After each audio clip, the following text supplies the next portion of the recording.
So, the Pokemon Company had a stream last week where they announced a bunch of new games, including the beautiful, gorgeous-looking new Pokemon Snap game, but they teased that they had just one more big announcement that was so big, so vast, so mind-blowing that it would need its own showcase. So they announced yet another Pokemon Presents episode for this week that was held today. Rumors and speculation went wild. Some were hoping for those coveted Gen 4 remakes.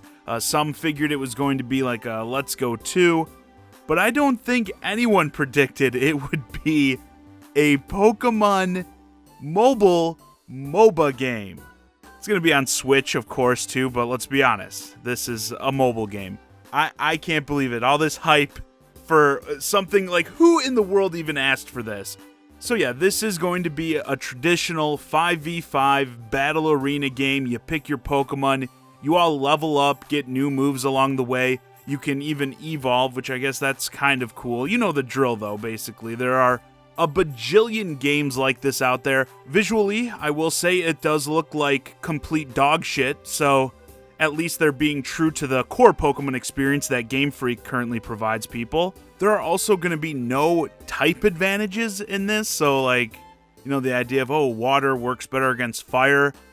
Going in, I actually thought that was going to be kind of the unique twist with this, like, oh, you got to consider type advantages in that, and then when you go against different Pokemon, like, oh, you don't want to be going against a Blastoise when you're Charizard by yourself or something like that. But I'm sure that would have been too interesting, and come on, let's be real, who expects anything interesting to be done with Pokemon these days? There will be your standard MOBA types, right? Tanks, DPS, and that, but yeah, the actual like elemental types, I guess, won't matter at all. And this is going to be developed in partnership with Tencent, everybody's favorite company in the gaming industry, so no surprise it will be free to start, of course. I'm sure there will be all kinds of fun goodies hidden in the code and that. I imagine you'll be able to pay to unlock all kinds of different Pokemon and skins for them. I can already see the Charizard Shiny Skin Bundle for only $19.99 or something like that. And of course, with this being a Tencent project, you'll be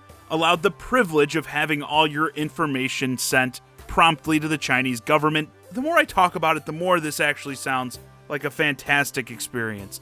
And make no mistake about it, I'm sure this will make money. I don't think it'll be a Pokemon Go type phenomenon, but I'm sure it'll make its money. If we're going to do literally anything with the franchise at this point, that seems like what we're doing, just whatever anybody wants to do. Who wants to make a Pokemon game? Go ahead, make it. Can we do just a few more things that fans actually want? And I know there's people who will say like, oh, well, you know, not announcing like a Gen 4 remake, something that Game Freak would do, gives them more time to make those games that players actually want to play.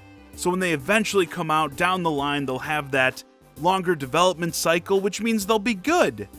And I just sit here like, to the people who say stuff like that, at this point, do you really believe that? Do you really believe you're going to get future Pokemon games at this rate that look at least like a great deal of time and effort has been spent on them? I don't see it happening. At least not while Game Freak is making them. It just seems the Pokemon Company is way more interested in pimping the franchise out to whoever they can to milk it for as much as possible. It really is seeming like a flood the market tactic. I mean, you want to talk about oversaturation. How many Pokemon mobile games will this make now? They'll have this MOBA, Pokemon Go. What was the last one called? Pokemon Masters, I think. They have that other battle one. Most of these have come out pretty close together. They're just churning out crap on all fronts. I mean, thank God for that Pokemon Snap announcement last week. Thank God for Bandai Namco actually seeming like they're at least interested in making something with some semblance of quality that has the Pokemon name attached to it, because it doesn't seem like anyone else is interested in doing anything the fans would be interested in, or again, even when they do, putting some actual work into the project to make it a standout experience. I mean, how far has the bar fallen when something like Pokemon Unite deserves its own big presentation? Oh, I know we just had one last week, but this game is so monumental. It can't be just thrown in with those other games. It needs its very own showcase. I'd rather see 8 minutes of Pokemon Smile being played than watch the highlights of this Unite match play out.